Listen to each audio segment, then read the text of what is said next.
রাজধানীর নীলক্ষেত এলাকায় ঢাকা বিশ্ববিদ্যালয়ের নির্মাণাধীন ভবন থেকে ইট মাথায় পড়ে বুয়েটের এক ছাত্র আহত হয়েছেন। তাকে ঢাকা মেডিকেল কলেজ হাসপাতালে নিউরো সার্জারি বিভাগে ভর্তি করা হয়েছে।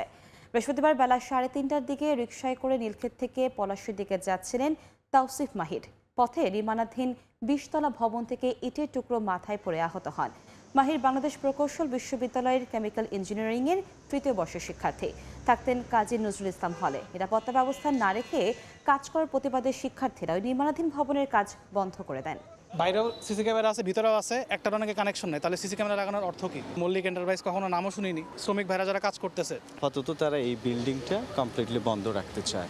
সো এখানে কিছু এই যে ওয়ার্কার যারা তারা এখানে আছে, তো ওরা এখন বের করে দিয়ে জাস্ট তালা লাগাই দিবে। আর আগামীকাল ঢাকা বিশ্ববিদ্যালয় এবং বুয়েটের যারা রিপ্রেজেন্টেটিভ আছে তারা এটা বসে, ইঞ্জিনিয়ারিং সেকশন বসে সিদ্ধান্তটা গ্রহণ করবে।